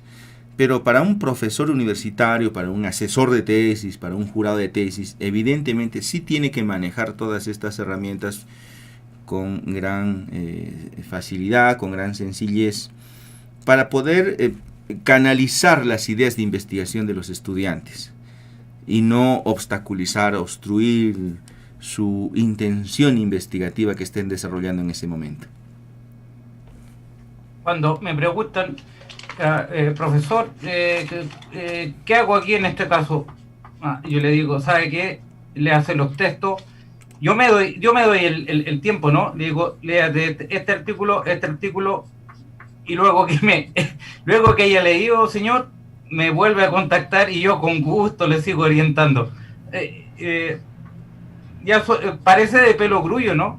Pero la idea es preguntarle a los textos y los textos te responden. Hay pocas cosas que ya no estén preocupadas y ahí enganchamos con la revisión bibliográfica, ¿no? Cuando nosotros no sabemos qué test usar, qué cosa, volvemos a los manuales de metodología, ¿no? Ahora, el problema es el entrenamiento para lograr llegar al texto que nos esté respondiendo nuestra inquietud, ¿no? Entonces, esa es la gran incógnita, Javier, porque hoy en día hay cantidad de información. Algunos decían que cuando apareció la internet empezábamos la era de la información. Yo diría que también con ella vino la era de la desinformación, porque hay cantidad de información que tú ya no sabes en cuál confiar. Yo te cuento anecdóticamente que cuando empecé a estudiar estadística, leí en un libro que la prueba de Fisher era una corrección del test de chi cuadrado. Y como era la primera vez que lo leía, pues yo asumí que eso era así. O sea, tal cual una corrección por continuidad o corrección de Yates, cuando una de las casillas en una tabla bivariada es menor a 5, entonces uno de los valores esperados. Entonces, Javier, cuando yo descubrí en un curso de matemáticas que tomé con un matemático estadístico, que la prueba de Fisher respondía a un modelo matemático de dos variables categóricas dicotómicas con factores marginales fijos, y que la distribución en esta tabla de 2 por 2 no era una chi cuadrada asintótica, sino era más bien una distribución binomial, era lo que denominamos una prueba exacta. Entonces ahí terminé un poco decepcionado de los libros, o de ese libro que leí en su momento, ¿no? Sí. De ahí que es menester pues tomar 1, 2, 3, 4, 5 libros y sacar una propia conclusión. El aprendizaje tiene, creo yo, 3 momentos, Javier. El primero es cuando tú consumes información. El segundo momento es tu experiencia, porque tú aplicas y contrastas con la realidad. Y el tercer momento es cuando tú socializas con otros expertos, porque esos otros también han leído 30 libros y también tienen 10 años de experiencia. Entonces se enriquece esta contribución, es un aprendizaje colaborativo el que tenemos hoy en día, gracias pues a estos canales de comunicación que antes no lo teníamos, o que nuestra generación anterior no lo tenía, o que nuestros profesores no lo tenían. Estamos en ventaja. Profe, estamos llenos de preguntas aquí en el chat, ¿no? Comencemos con las preguntas. Comentario, pregunta. Alguien le dice, ¿cuáles son los argumentos para rechazar los métodos mixtos? Yo voy a dar los míos, ¿no? Usted dará los suyos. Perfecto. Lo primero es que estamos mezclando un nivel epistemológico y metodológico que es distinto, ¿no? No es lo mismo ver las percepciones sociales de la gente desde su experiencia a hacer mediciones. Ahora, una cosa que no se dice porque una cosa es crear un puente, ¿sí? Hacer una tesis de cómo diseñar un puente, y otra cosa muy distinta es diseñar el tren, ¿no? Alguien me va a decir, no, es que son cosas que se complementan. No, es que el tren no tiene sentido del puente, y el puente sin tren no tampoco tiene sentido. Pero que sean complementarios no quiere decir que vamos a hacer una tesis y vayamos a mezclar estas dos cosas. La logística que hay que tener para recolectar datos cuantitativos y cualitativos es un trabajo de chino. Si me dicen cuáles son los métodos, los métodos son que en la práctica, para un ciudadano, un estudiante de pregrado, incluso de magíster, tener la capacidad de recolectar datos, de analizar datos. Profesor, el manejo de filósofos que hay que tener y de teoría social para hacer un estudio cualitativo es no despreciable. Las horas que hay que pasar estudiando estadística para saber, para no equivocarse, ¿no? Yo he cometido errores bien feos, ¿no? Y ahora incluso me avergüenzo de haber asesorado gente en temas estadísticos sin saber, por ejemplo, la creación de constructos. No eres el único, Javier. ¿Cuánto me costó a mí entender de que las variables los ítems, los reactivos no se analizan uno en uno, sino que se hace por medio del análisis factorial un conjunto de variables que responden, por ejemplo, en psicometría, la motivación? Hay varias preguntas que van tirando a la motivación, varias preguntas que van tirando una escala de estrés, y eso se hace un índice sumativo, se le hace un descriptivo, prueba de hipótesis, pero llegar a esto me costó un trayecto bastante largo, ¿no? Y ahora sí puedo decir que yo puedo dar un curso de cómo usar SPSS, pero estoy lejos de tener un nivel avanzado, ¿no? Hay cosas que domino, yo algo lo estudio, lo domino y lo enseño, y así me gano la vida, ¿no? Enseñando metodología. Pero hay que recorrer un camino, entonces plantear una tesis mixta, si alguien me dice, ¿por qué le decimos a los métodos mixtos? Porque hay que tener una serie de ayudantes, de unos enanitos que nos están recolectando datos, que la mayoría de los mortales no lo tienen. En Europa se usan, claro, pero es que en Europa te ponen el tesista de doctorado, te ponen el ayudante y te ponen una serie de estudiantes chiquititos que están haciendo tu tesis, la misma tesis que estás tú haciendo en equipo, en un equipo mixto. Entonces, claro, alguien me dice, no, es que la transdisciplina tenemos que tener un bioestadístico, un sociólogo, un pedagogo, un ingeniero que nos dé. Claro, pero eso es un nivel doctoral y ni siquiera alguien que nos esté financiando la tesis, poniendo unos recursos logísticos para hacer un terreno cualitativo y un terreno cuantitativo. Y eso en la práctica es inabordable, a no ser que uno tenga el soporte de financiamiento. Si hacer investigación no es fácil, no nos pagan por recolectar bolitas de dulce, ¿no? Muy bien, te voy a dar mi óptica, Javier, para toda tu comunidad de tu canal en YouTube. Para decirle como preámbulo adiós a los métodos mixtos, no porque estén, sino porque nunca han sido, voy a poner dos ejemplos de herramientas en investigación. La primera herramienta de la que voy a hablar es la estadística y la segunda de la que voy a hablar es de la inferencia. Hay estudios sin estadística y hay estudios con estadística. Hay estudios sin inferencia y hay estudios con inferencia. Hablemos un tópico de la estadística. Hay hipótesis que se pueden demostrar sin estadística y hay hipótesis que se pueden demostrar con estadística. Ejemplo, ¿cómo sé yo si Juanita, que tiene 14 años, que pesa 40 kilos, que se niega a consumir alimentos, tiene anorexia nerviosa? Creo yo que lo tiene. Sospecho. Es mi hipótesis. Y la envío con un psiquiatra. Y este psiquiatra la evalúa. Y luego concluye. Aplica los criterios diagnósticos del Manual Diagnóstico y Estadístico de los Trastornos Mentales, versión 5, y al final me devuelve la interconsulta y me dice, sí, Juanita realmente tiene anorexia nerviosa. Entonces, antes yo pensaba, ¿tendrá anorexia? No tendrá anorexia, H0, H1. Y luego la interconsulta me dice, sí, entonces confirmado. ¿Cómo ha llegado el psiquiatra a la conclusión de que Anita tiene anorexia nerviosa? ¿Ha utilizado alguna prueba estadística? No, es una prueba de hipótesis cualitativa. Ahora vámonos a lo cuantitativo. Creo yo que la anorexia nerviosa, o cambiemos de ejemplo, la depresión se asocia con el bajo rendimiento académico.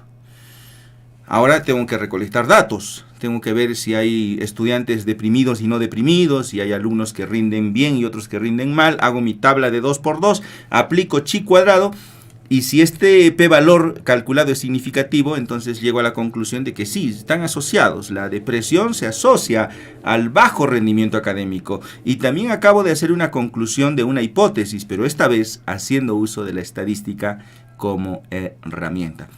Entonces, la estadística es solo una herramienta. Ahora hablemos un poquito de la inferencia.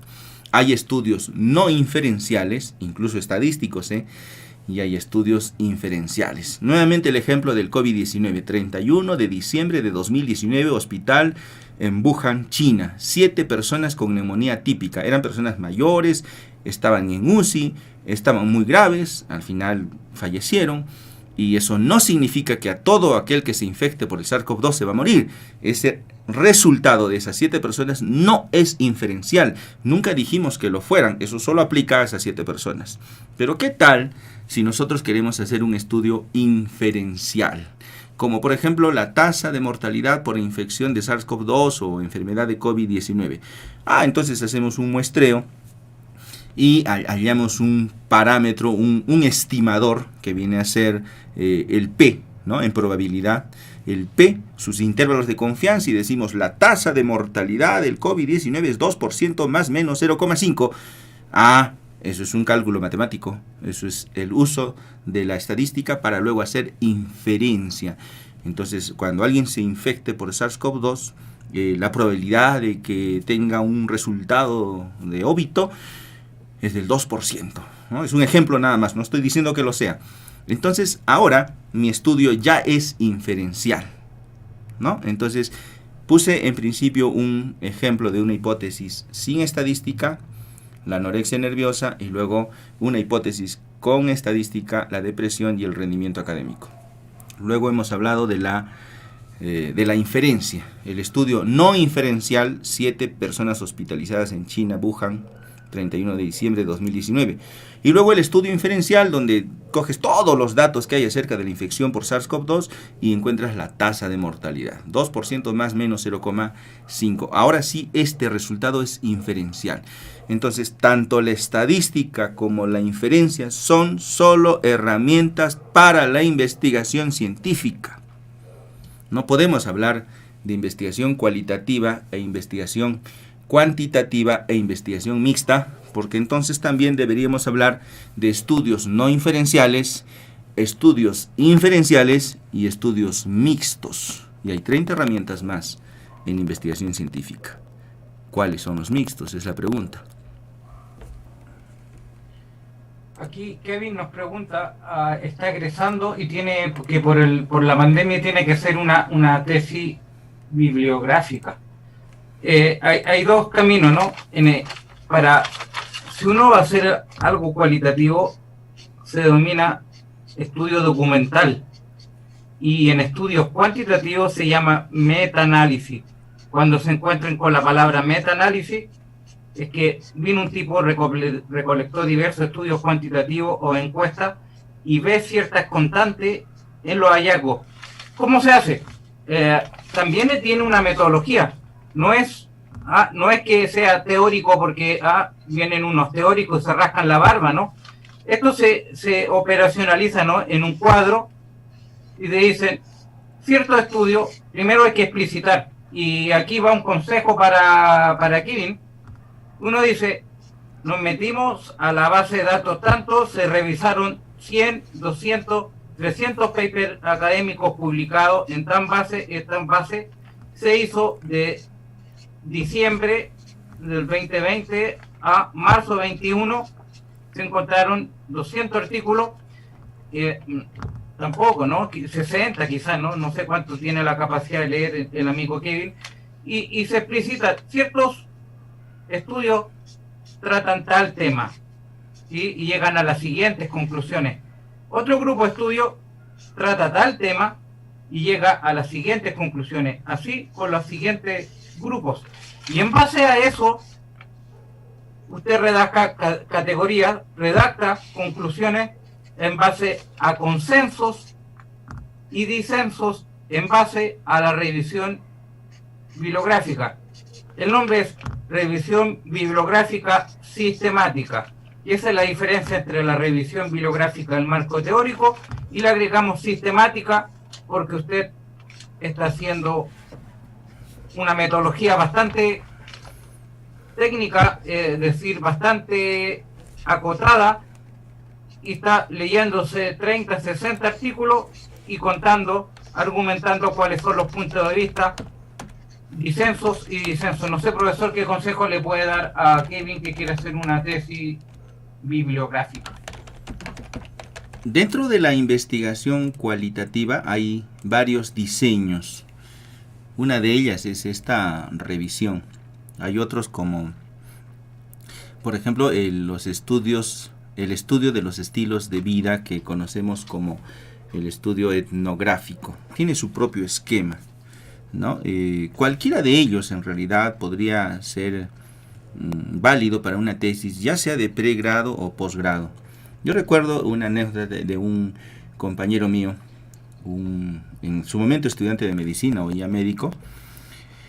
Él se fue a hacer su serum en una ciudad llamada Puno, donde hay un lago, el lago navegable más alto del mundo, el lago Titicaca, que compartimos con Bolivia. Y dentro de este lago hay unas islas flotantes. No son islas en realidad, van flotando por ahí. Y dentro de estas islas viven personas. Y estas personas a veces se enferman. Y como son personas que viven mucho tiempo en esta dinámica, tienen su propia culturalidad y responden frente a la enfermedad de una manera peculiar. El trabajo de investigación de este colega era eso. ¿Cuáles son las actitudes que tienen los habitantes de las islas de los Suros en el lago Titicaca frente a la enfermedad? Un estudio netamente cualitativo. Y ningún profesor en la universidad le quería aceptar eso como tesis. Porque decían, ¿no? ¿Dónde están las tablas de frecuencia? ¿Dónde está el p-valor? ¿Dónde está la hipótesis? ¿No? Que no tiene nada de eso. Es un estudio cualitativo. Bueno, al final, felizmente, uno de los profesores que conocía sobre la investigación cualitativa aceptó su trabajo, lo presentó, se graduó y hoy es médico. Eso es un ejemplo de investigación cualitativa, eso es un estudio etnográfico, ese es el estudio de los estilos de vida. Y hay muchos modelos más. En medicina está, por ejemplo, el caso clínico, que es solamente un paciente y lo que le pasó a este paciente que no le pasa a los demás, y por eso hay que reportarlo a las revistas, a la comunicación científica. El estudio histórico es otro ejemplo de investigación cualitativa. El estudio del discurso es otro ejemplo de la investigación cualitativa, y así hay varios diseños de investigación cualitativa, y uno de ellos puede ser una suerte de modelo para el estudio cualitativo o exploratorio que quiera el alumno desarrollar. Profesor, ya vamos cerrando algunas reflexiones, quizás las últimas preguntas que pueden ir apareciendo. Yo creo que podemos comenzar con esto, Javier. Mario Bunge, el maestro Bunge, falleció a los 100 años de edad. Y él tenía una frase que a muchos no les va a gustar, pero ojo, no es mía, es del maestro Bunge. Él hablaba de las pseudociencias. Y dentro de las pseudociencias lo colocaba al psicoanálisis. Tal cual, Javier, a Sigmund Freud, dentro de las pseudociencias. Incluso utilizaba una palabra que él decía, el macaneo del método científico. En los videos de YouTube ustedes lo pueden encontrar. Hay varias conferencias de él donde habla de el macaneo de la ciencia, habla de las pseudociencias, coloca al psicoanálisis dentro de las pseudociencias, y ahí adentro en ese recipiente lo pone a Sigmund Freud. Resulta que de cuando en cuando en el desarrollo del propio método científico aparecen personas que hacen planteamientos de símil naturaleza, métodos mixtos, a razón de plantear algo nuevo, a razón de sacar una nueva edición, a razón de una nueva publicación. Y a veces estas ideas que se vierten por aquí y por allá, no es la única, hay como 30 más, algunas de estas se asientan en terreno fértil, se diseminan, se distribuyen, venden. Desde el punto de vista del marketing, venden, ¿no? Y se convierte pues en estas condiciones. Sampieri el que lo puso, Sampieri fue el que lo puso de moda, ¿no? Entonces uno dice, Sampieri es un referente en metodología en la investigación. Si Sampieri lo dice, yo lo hago. Pero Sampieri no dice, no, el esfuerzo logístico que está detrás de crear un estudio mixto. Javier, esa es la responsabilidad de tener ese gran poder, como decía este presidente norteamericano. Hay un youtuber que tiene como 10 millones de seguidores, que tenía una frase, Wismichu se llama el youtuber, para quienes quieran verlo. Cuando este youtuber, Javier, consiguió 1 millón de seguidores, hace muchos años, nadie tenía una cantidad tal. Este youtuber dijo, literalmente me voy a grabar un video en el baño y van a ver que hago 1 millón de vistas. Y lo hizo. Se grabó, tal cual. Esa es la situación que a veces se presenta dentro de la difusión y el marketing. Fuerte la metáfora, ¿no? Entonces creo yo que eso es un punto de partida para hacer muchas reflexiones acerca de lo que vamos construyendo en las estrategias metodológicas y estadísticas para completar ideas de investigación. Yo por mi parte ya estoy listo, ¿no? Ya concluimos casi 2 horas de transmisión. ¿Alguna palabra al cierre, profesor? Para mí fue un honor poder haber hecho esta charla, ¿no? Un privilegio tenerlo usted. Ya sabe que yo aprendí prueba de hipótesis viendo sus videos y eso me dio chance para seguir profundizando. Así que por mi parte damos las palabras al cierre y nos despedimos. Sí. A ver, aquí, antes de eso, el profesor Poncho dice, no es lo mismo método, enfoque, ruta o perspectiva. Profesor Poncho ahí siempre haciendo su aporte. Lo leemos, Poncho, con gusto, puede complementar mientras hacemos las palabras al cierre. Sí, y yo creo que, Javier, si podemos resumir la forma en cómo aprendemos, porque el aprendizaje tiene que ser constructivista. Primero, consumimos. Cuando somos estudiantes del primer año de la universidad, leemos libros, asistimos a conferencias, tomamos talleres, vemos videos de YouTube. Todo eso es pasivo. Asimilas, y mientras más mejor, evidentemente. Y luego encuentras que hay contradicciones entre un autor y otro. Entonces, la segunda parte viene la aplicación. La segunda forma en cómo aprendemos es la aplicación. Como tú dices, asesorar tesis, y al principio creo que todos hemos cometido errores por no conocer un procedimiento estadístico, por ejemplo. Y eso, esa experiencia de ir trabajando 1, 2, 3, 4, 5, 6, 7, 8, 9, 10 años, te pone en otra posición porque tú ya has contrastado diferentes autores, y eso es parte de la propia investigación cualitativa, ¿no? Contraste de diferentes autores. Y la tercera parte, Javier, es el aprendizaje colaborativo. O sea, llega un momento donde tú eres el profesor, no es mi caso, Javier, yo no soy el profesor de metodología de la investigación, yo soy el profesor de bioestadística. Vamos a suponer que tú eres el profesor de metodología de la investigación. Entonces, has leído 30 libros, has ido a 30 seminarios, te has revisado 30 canales de YouTube, eso es lo que consumes. Has asesorado 30 tesis de sociología, 30 tesis de posgrado, 30 tesis de maestría y tienes esa experiencia. Y luego llega un momento donde tú dices, ya, ¿qué más se puede hablar del marco teórico, por ejemplo, ¿no? Y entonces contactas con otros que sean metodólogos, yo soy bioestadístico, contactas con otros expertos, con otros profesores, con otros referentes, y vas integrando el conocimiento. Esas 3 etapas son claves para encontrar el estado del arte. El estado del arte es el estado actual del conocimiento respecto de una línea de investigación. No todos podemos conocer todos los estados del arte. De hecho, solo podemos conocer uno. Por eso en la medicina hay especialidades. Está la pediatría, la cirugía, la radiología, porque un médico no puede saber todo. Por eso hay especialidades. Incluso dentro de cada especialidad hay subespecialidades o superespecialidades. Por ejemplo, neumología pediátrica. Solamente ven los pulmones en niños. ¿No? ¿Por qué? Porque sigue siendo amplia la neumología. Sigue siendo amplia la pediatría.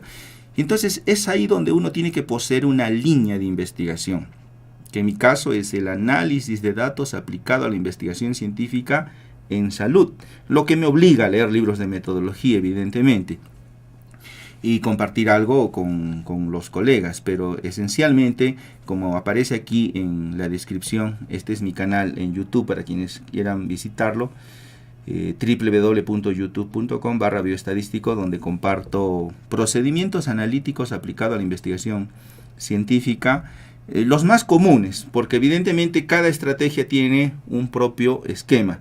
El diseño de investigación es como un diseño de modas, ponle así. Nadie tiene el mismo traje que otra persona. Incluso cuando te compras un traje que ya está hecho en la tienda, tienes que hacerle ajustes en la manga, en la espalda, que aquí por la zona de abajo. ¿Por qué? Porque todos tenemos un diseño distinto.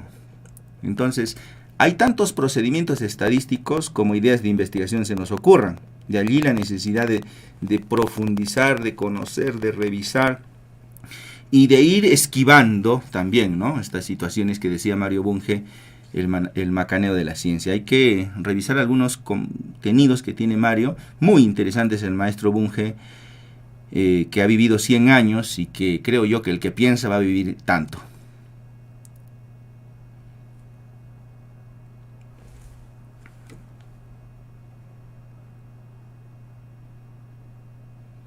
¿Le fue el audio? Sí, para responder algunas Ya. preguntas si es que hay tiempo todavía. Sí, con gusto.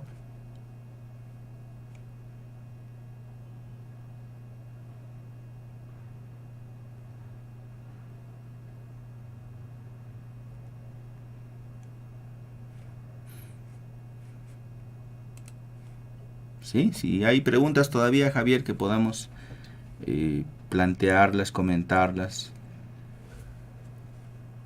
Claro.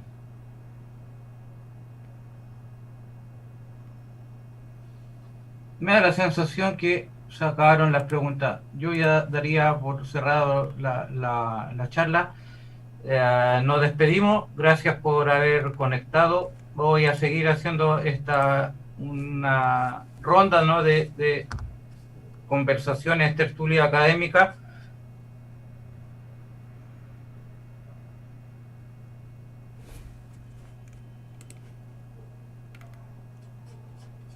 Paradigma, así lo define Carlos Ramos, es un enfoque comprensivo para responder qué es la realidad, y de ahí viene la ruptura epistemológica, ¿no? En el fondo son convenciones de grupos, comunidades que dan por hecho qué es el conocimiento y qué es la realidad social. No es lo mismo lo que se pensaba que era la realidad social en la Edad Media con el Renacimiento. Entre la Edad Media y el Renacimiento, ¿no?, y el humanismo, hubo un quiebre epistemológico y apareció el hombre al centro del desarrollo humano. Profesor, ¿algún aporte? Y nos despedimos. Sí, gracias por la invitación, Javier, y terminar con una frase de Franklin Roosevelt, expresidente de los Estados Unidos. Decía: un gran poder conlleva una gran responsabilidad. No lo dijo el tío Ben, por si acaso, de Spider-Man, lo dijo el expresidente Franklin Roosevelt, y por eso puse el ejemplo del youtuber que tiene muchos seguidores y que cuando tenía 1 millón de seguidores lanzó esta frase, ¿no? Y lo hizo. Entonces es real, Javier.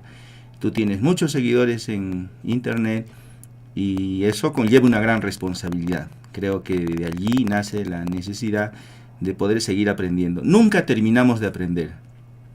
Nunca vamos a poseer el conocimiento completo. La verdad, alcanzar la verdad es una utopía. Aún así, la ciencia busca alcanzarla. Con eso quería terminar. Bueno, por mi parte me despido y será a una próxima transmisión. Profesor Supo, un agrado haber compartido con usted y estamos atentos a cualquier cosa que vaya a surgir. Compañeros,